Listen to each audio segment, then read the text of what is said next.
एक पत्रकार की ज़िंदगी कितनी खतरे में होती है ये सब हम समझ सकते हैं। यहाँ तक कि उनको कई बार सच बोलने की वजह से अपनी जान भी गंवा देनी पड़ती है।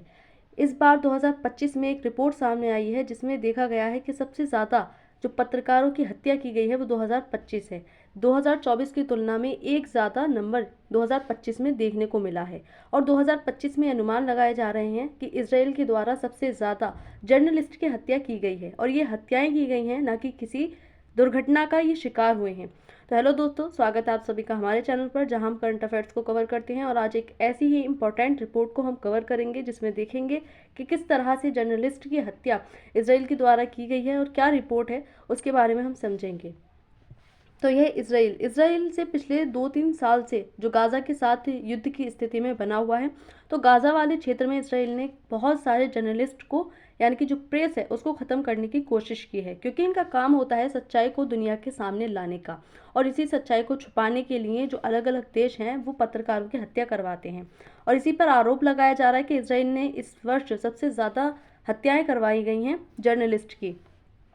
तो इसराइल द्वारा पत्रकारों की सबसे अधिक मौतें, जो कि रिपोर्ट्स बताती हैं, रिपोर्टर्स विदाउट बॉर्डर्स रिपोर्ट का ये खुलासा किया गया है इस रिपोर्ट्स में। तो Israel killed highest number of journalist again this year, reporters without borders, जिसमें सबसे ज़्यादा नंबर जो आ रहा है वो इसराइल के द्वारा बताया जा रहा है। 2025 तक पत्रकारों की हत्या में इसराइल सबसे आगे। आरएसएफ की ये रिपोर्ट आई है सामने, जिसमें इसराइल पर पूरा जो आरोप है वो लगाया जा रहा है कि इसराइल में सबसे ज़्यादा जो पत्रकार हैं उनकी हत्याएं की गई हैं। रिपोर्ट क्या कहती है? तो रिपोर्टर्स विदाउट बॉर्डर्स, आरएसएफ ने वार्षिक रिपोर्ट जारी की है। ये रिपोर्ट प्रति वर्ष आती है, लेकिन इस बार क्या हुआ है कि इस बार 2025 में सबसे ज़्यादा चौंकाने वाले आंकड़े बताए गए हैं। रिपोर्ट के अनुसार इस वर्ष सबसे अधिक पत्रकारों की मौत इसराइल की कार्यवाही से जुड़ी बताई जा रही है। यानी कि जो इसराइल गाज़ा में कार्यवाही चला रहा था, इसराइल का ये था कि पूरी तरह से गाज़ा को समाप्त करेंगे। 7 अक्टूबर 2023 से, जब से ये दोनों इस युद्ध की स्थिति में आए हैं, तभी से जो इसराइल है वो लगातार गाज़ा को समाप्त करने की कोशिश कर रहा है, जिसमें पत्रकारों की भी संख्या जुड़ गई है। पत्रकारों को भी भारी संख्या में यहाँ पर ख़त्म करने की कोशिश की गई है। यह आंकड़ा वैश्विक स्तर पर पत्रकारों की सुरक्षा को लेकर गंभीर चिंता दर्शाता है। किस तरह से जो इतनी बड़ा नंबर देखने को मिल रहा है पत्रकारों की मृत्यु का, पत्रकारों की जो जाने गई हैं यहाँ पर, तो ये बताता है कि विश्व भर किस तरह से जो पत्रकार हैं उनकी सुरक्षा को लेकर के सवाल खड़ा होता है। जो पूरी दुनिया को सच्चाई का सामना करवाते हैं, जो पूरी दुनिया को सच्चाई दिखाते हैं, क्या वो खुद भी सुरक्षित नहीं हैं? ये प्रश्न चिन्ह उठाता है इस पर। तो इस तरह से अलग अलग न्यूज़पेपर में आर्टिकल्स आए, आप यहाँ पर देख सकते हैं कि Israel responsible for nearly half journalist killing in 2025, RSF report में ये पूरी तरह से खुलासा हुआ है।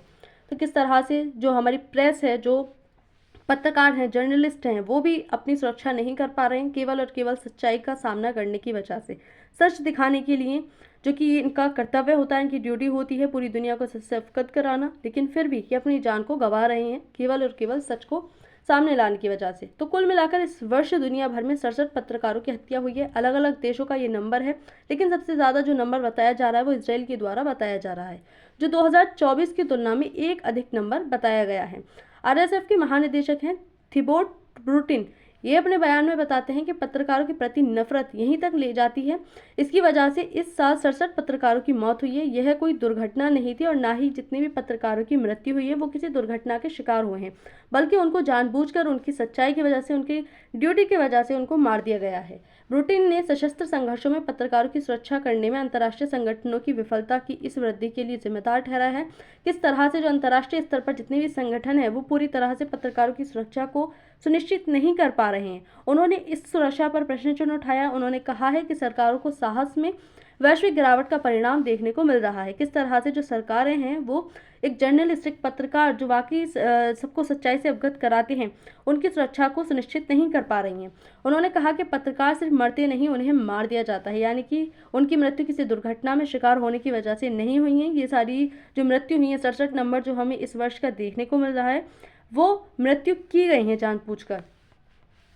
तो किस तरह से हालात बने हुए हैं। प्रेस भी जो सुरक्षित है वो भी सुरक्षित नहीं रह पाएगी, जिससे कहीं ना कहीं सच पर भी बहुत बड़ा एक दबाव देखने को मिलेगा कि इनको डराकर इस तरह से इनकी मृत्यु करके, इनको डरा करके इनमें एक डर बिठाया जाएगा, ताकि ये आगे से किसी भी प्रकार से जो सच है उसको दिखाने की कोशिश ना कर सकें। मौतों के प्रमुख कारण बताए जा रहे हैं संघर्ष क्षेत्रों में लगातार हमले जिस तरह से बढ़ते जा रहे हैं, खासतौर से इजराइल और गाजा के बीच में जो कॉन्फ्लिक्ट छिड़ा हुआ है, जो युद्ध की स्थिति वहां पर बनी हुई है, जिसमें भारी संख्या में पत्रकारों की जान गई है। प्रेस जैकेट पहनने के बावजूद पत्रकार निशाने पर आते हैं और खासतौर से यही कारण बनता है कि वो प्रेस के होने की वजह से ही इनको अपनी जान गंवानी पड़ जाती है। गाजा क्षेत्र में संघर्ष की तीव्रता और भी ज़्यादा बढ़ती जा रही है, जहां पर इनकी जो मृत्यु की संख्या है, जो नंबर है, वो और भी ज़्यादा बढ़ा है। मानवीय और मीडिया संगठनों के अनुसार जानबूझकर निशाना बनाए जाने के आरोप लगाए जा रहे हैं, यानी कि इनको जो सच है दुनिया के सामने सच ना आ सके, उसको छुपाया जा सके। किस तरह से कुकर्म होते हैं किसी भी जगह पर, उनको छुपाने के लिए इन जैसे पत्रकारों को, जर्नलिस्ट को मौत के घाट उतार दिया जाता है। अंतर्राष्ट्रीय प्रतिक्रियाएं क्या कहती हैं? तो संयुक्त राष्ट्र ने पत्रकारों की सुरक्षा को लेकर काफी चिंता जताई है, लेकिन केवल चिंता जताना मात्र उनकी सुरक्षा को सही नहीं बनाता है, कि ये सुनिश्चित नहीं करता है कि चिंता जताने से वो सुरक्षित हो जाएंगे। इसके लिए कहीं ना कहीं अंतर्राष्ट्रीय स्तर पर कदम उठाए जाने चाहिए, उनकी सुरक्षा को सुनिश्चित किया जाना चाहिए, अन्यथा जो पूरा विश्व है वो कहीं ना कहीं सच्चाई से अवगत रह जाएगा। मानवाधिकार संगठनों ने स्वतंत्र जांच की मांग की है। जो मानवाधिकार संगठन है जिसमें मानवाधिकारों का भी उल्लंघन हो रहा है, जो उनकी ड्यूटी को करने से रोकता है, तो इसमें मानवाधिकार स्वतंत्र जांच की मांग कर रहा है कि जिस तरह से इनकी मृत्यु हुई है उनकी जांच की जाए और उनको इंसाफ दिया जाए। कई देशों ने मीडिया पर हो रहे हमलों की निंदा की है। अलग अलग देशों में निंदा भी की गई है इसराइल की, कि इसराइल ने किस तरह से इतने बड़े नंबर पर जो पत्रकार हैं उनकी मृत्यु की है, जो कि वो केवल अपनी ड्यूटी निभा रहे थे, किसी के पक्ष में या विपक्ष में नहीं थे, लेकिन उसी वजह से, क्योंकि वो सच्चाई को अवगत करा रही थी पूरी दुनिया से, पूरी दुनिया के सामने उस सच्चाई को रख रहे थे, तो इसी वजह से उनकी मृत्यु कर दी गई है। तो यहाँ पर जो थे अलग अलग देशों में जो प्रेस है उनकी मृत्यु की वजह से जो जर्नलिस्ट जिनको मारा गया था उनको विरोध प्रदर्शन भी किया गया था। आयरलैंड के डबलिन में अंतर्राष्ट्रीय एकजुटता दिवस पर 1 मार्च के दौरान फिलिस्तीनियों के समर्थन में प्रदर्शनकारी गाजा के मारे गए पत्रकारों मोहम्मद शबात और अनस अल शरीफ की तख्तियां पकड़े हुए आंदोलन कर रहे थे, ताकि इंसाफ दिया जाए इनको, जिस तरह से इनकी मृत्यु की गई है। भारतीय परिप्रेक्ष्य क्या कहता है? तो भारत ने अंतर्राष्ट्रीय मंचों पर पत्रकारों की सुरक्षा का समर्थन किया है और साथ ही साथ भारत को अपने देश में भी सुरक्षा की जो है इनको सुनिश्चित करना चाहिए कि पत्रकार भारत में भी सुरक्षित रहें। भारत ने यह भी कहा है कि संघर्ष क्षेत्रों में स्वतंत्र और सुरक्षित रिपोर्टिंग आवश्यक है, अन्यथा पूरी तरह से जो सच्चाई है उससे जो है वांछित रह जाएंगे पूरा विश्व। तो उनको उनकी ड्यूटी के लिए उनको जो है सराहा जाना चाहिए, अन्यथा जो रिपोर्टर्स हैं उनके दिल में कहीं ना कहीं डर बैठ जाएगा और इस जॉब में कोई भी आने के लिए जो युवा हैं वो अग्रसर नहीं होंगे। और ये जो रिपोर्ट से हैं जो हमको मिल पाती हैं, जिससे पूरी दुनिया जान पाती है किसी भी जगह के क्या हालात हैं, जिसकी वजह से कोई भी उसके लिए आवाज़ उठा पाता है, तो ये नहीं हो पाएगा। तो भारत ने यही परिप्रेक्ष्य रखा है कि कहीं ना कहीं इनकी सुरक्षा को सुनिश्चित किया जाना चाहिए। पत्रकारिता में प्रभाव देखने को मिलेगा। संघर्ष क्षेत्रों से रिपोर्टिंग में कठिनाइयां और भी ज़्यादा बढ़ जाएंगी। रिपोर्टर्स के दिल दिमाग में जो डर है, युवाओं में एक डर की भावना उत्पन्न हो जाएगी, जो इस पैशन में जाने से बचेंगे। मीडिया हाउस की टीमों को जोखिम जो है बढ़ोतरी देखी गई है इसमें। उन्होंने अपनी बहुत सारे उनकी जो सहपाठी हैं उन्होंने अपनी जान गंवाई है, तो कहीं ना कहीं उनमें भी डर देखने को मिलेगा, तो वो भी सच्चाई को दिखाने से बचेंगे। ज़मीनी स्तर की खबरों की कमी, जिससे वैश्विक समझ पर पूरी तरह से प्रभाव देखने को मिलेगा, क्योंकि जो सच्चाई है वो कहीं ना कहीं उस जो मीडिया है, जो प्रेस है, वो सच्चाई को दिखाने से बचने की कोशिश करेगी, क्योंकि सभी को अपनी जान प्यारी होती है। तो आरएसएफ रिपोर्ट में इसराइल फिलिस्तीन संघर्ष को पत्रकारों की मौतों का प्रमुख कारण बताया जा रहा है, कि इसराइल और फिलिस्तीन के मध्य जो संघर्ष चला हुआ है, जो इसराइल गाजा को समाप्त करने की कोशिश कर रहा है और वहां पर जो प्रेस उस गाजा के हालात को दिखाने की कोशिश कर रहा था पूरे विश्व को, तो उसी को दबाने के लिए इसराइल ने इतनी बड़ी संख्या में पत्रकारों की हत्याएं करवाई हैं।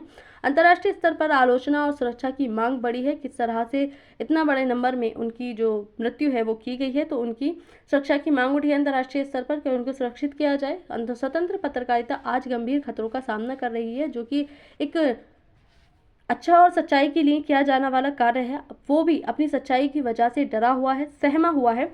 तो पत्रकारिता पर कहीं ना कहीं ये प्रश्न उठ रहे हैं कि किस तरह से जो पत्रकार हैं क्या वो भी सुरक्षित नहीं है पूरे विश्व में, अलग अलग क्षेत्रों में जिस तरह से उनकी मृत्यु का नंबर देखने को मिल रहा है। तो आज की इस वीडियो में इतना ही। Thank you.